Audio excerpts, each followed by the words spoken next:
Just finished a timing belt and water pump kit on a 2004 Jetta TDI. Usually I scan the vehicle or the engine computer before I do the repair. This time I didn't. Got everything back together and I scanned it. Check engine light was never on when I brought it in, but it's got a camshaft position sensor fault code, no signal, an engine speed sensor, implausible signal. I cleared the codes, didn't come back right away. Now that it's warmed up a bit, cam sensor is not producing a signal.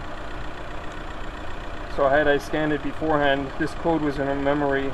The code was set at 2,394 RPM at a vehicle speed of 47 kilometers an hour. So I know this code right here wasn't set during or after my installation or working on the vehicle. The code has returned, like I said, and I just checked the signal. Cam sensor is right behind the timing belt. It can be changed with the belt in place. There's a 3-wire connector here.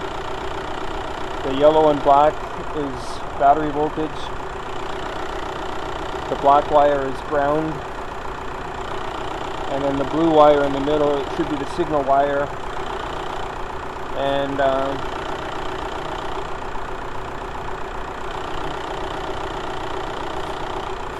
if I can get on it.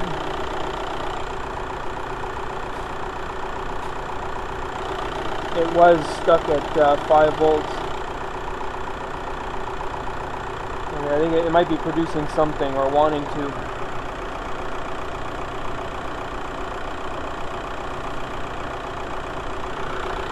It was stuck at 5 volts earlier. So anyways, the cam sensor's not doing anything.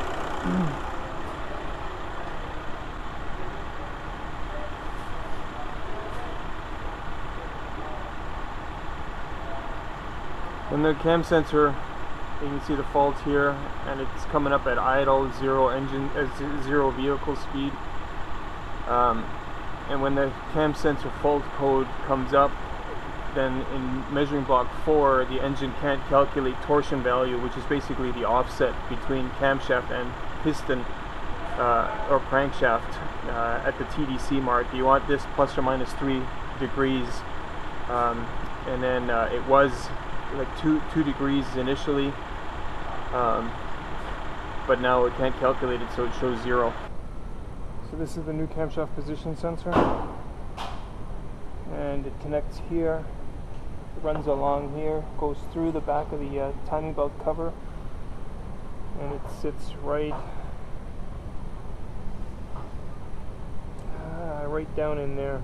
So right in behind the timing belt, so it can be replaced without having to move the timing belt, but you will have to move some of this out of the area, so we're going to do that right now.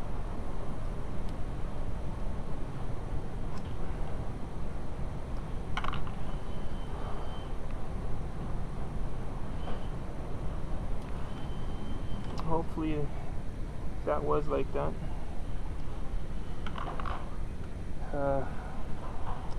Just lost my train of thought here.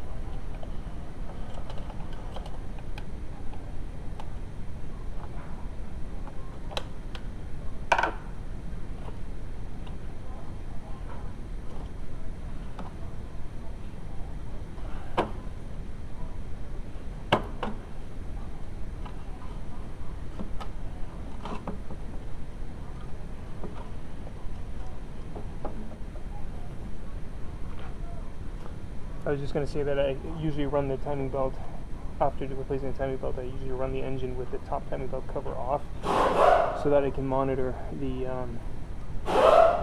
tensioner arrow to see if it's sitting in the correct place. So there is a sensor right there. There's a 10mm bolt, which you can sort of see right here. I'll try to zoom in. So you just remove the 10mm, remove the little rubber plug here. I think you can push it out from, use your fingers and push it out, and or use a pry tool.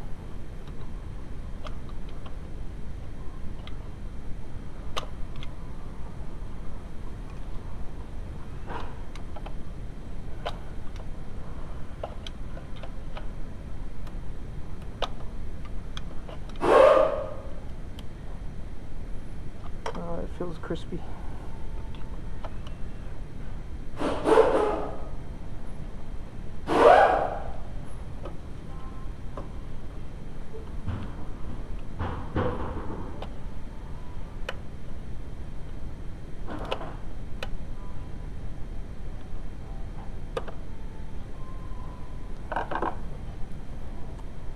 Just a rubber grommet, but it's quite stiff and brittle at this point.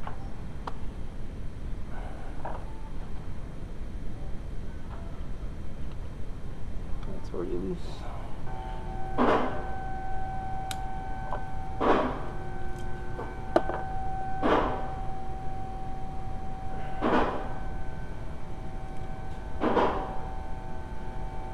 Come on.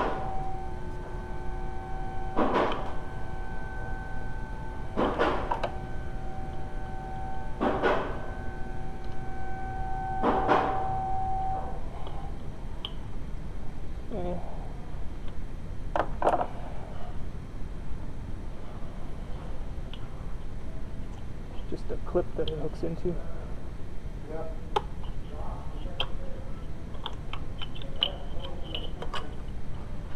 Okay, so now you can see that hole right there. Now we're just going to take off that 10mm. Maybe we'll move the power steering bolt here so that we can move this a little bit more. Won't give much more room, but every millimeter counts.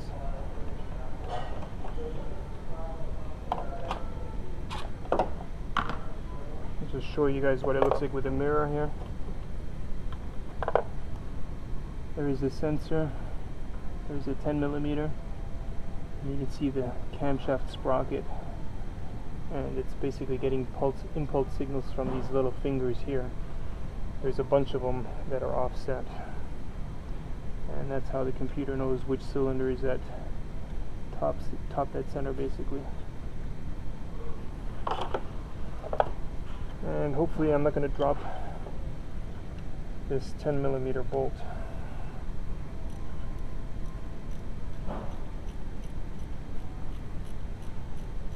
Just to make sure I'm on the right one. Yes, I am.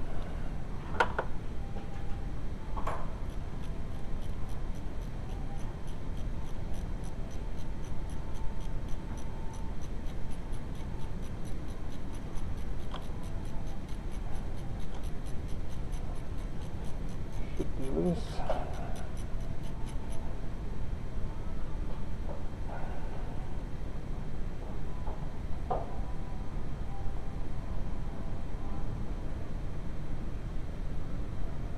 There it is. And you lift the sensor away from the head and pass it down through the hole here.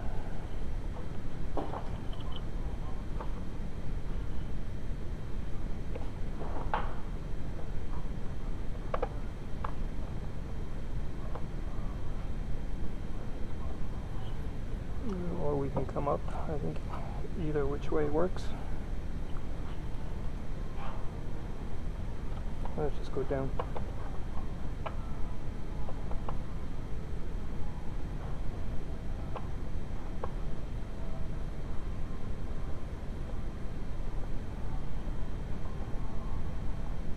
Let's just go up then.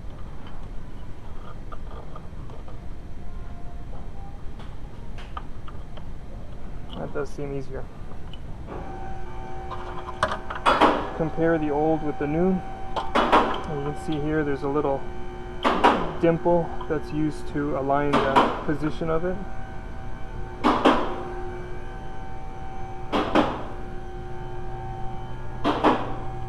Feed the connector down.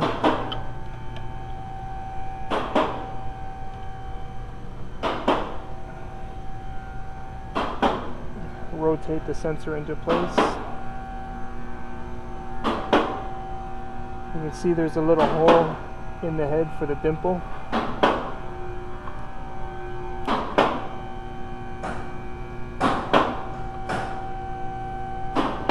You should be able to feel it as it finds its place.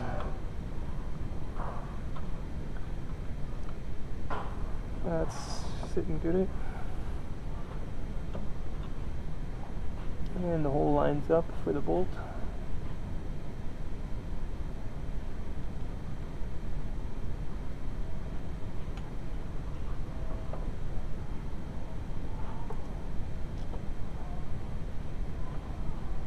And feed it through into the hole, hopefully.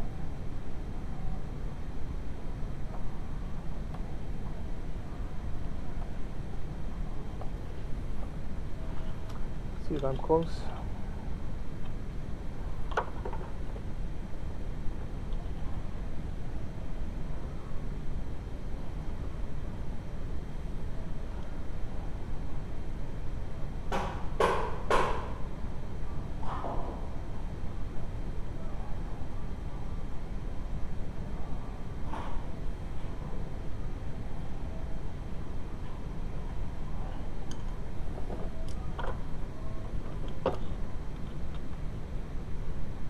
Looks good.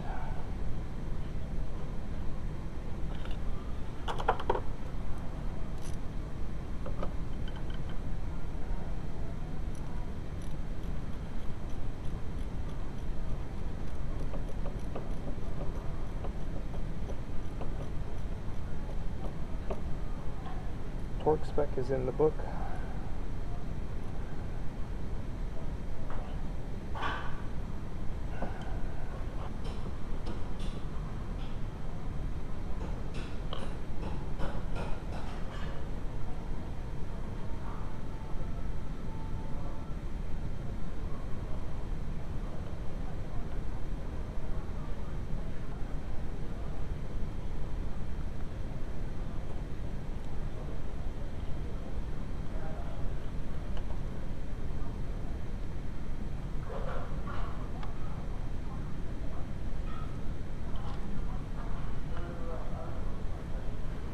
Have to reposition the sheathing here.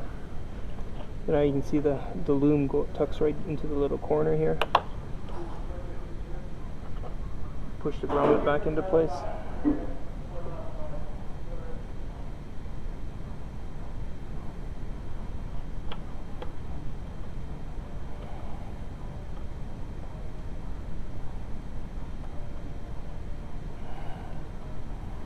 Oh, that's a stiff grommet.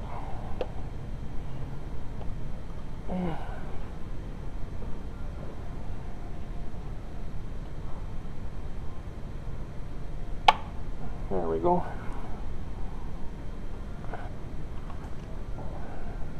Root it back under here.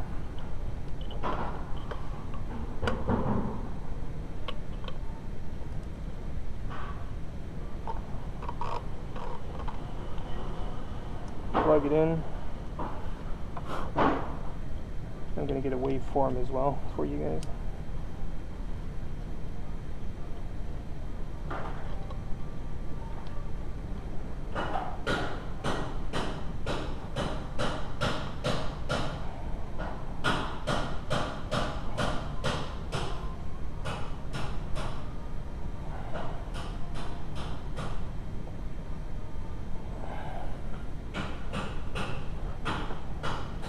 Seems a little longer than the old one.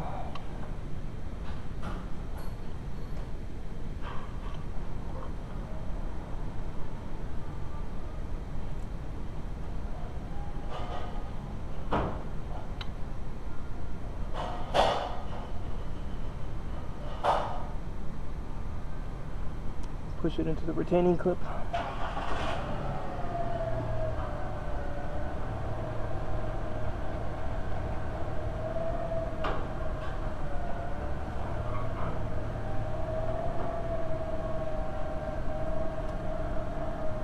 That'll be good enough.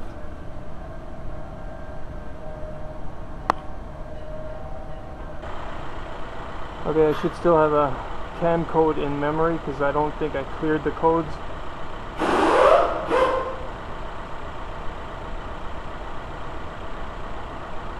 Fault code, one code, clear code, yes. Measuring block 4. So you can see the torsion value now. The engine's able to be ECM, engine computer, PCM, power control module, whatever you want to call it, can now calculate camshaft position. KW means Kurvenwelle, and that's crankshaft, degrees of crankshaft offset. So it's basically a torsion value, and a plus or minus 3 degree is allowable. What else was I going to check? It's coolant temperature, I guess. It's only at 37 degrees right now. So yeah, I'll quickly hook up the scan tool so you can see what a waveform looks like on this one.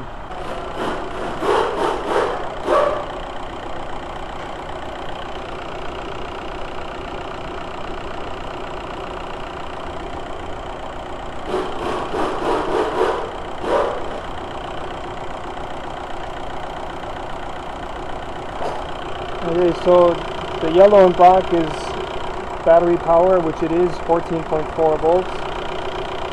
The black one, number 3, is a ground, and the middle one should be the signal wire. And if I go down in voltage, you can see it's a 5-volt signal. Just going to bring the cursor up a bit. And it's a staggered signal. Let me just save this real quick.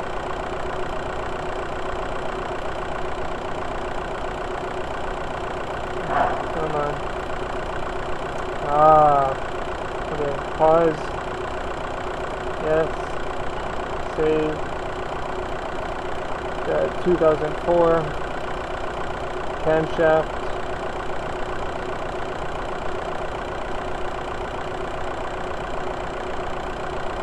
Save. Okay, so if I zoom out a little bit, so there's two closely staggered spikes. There's one that's slightly apart, and then so 1, 2. We're going the wrong direction here. That's the wide, and then 2 narrow again. So a wide, 2 narrow, a single. Let me just see if I can scroll this better.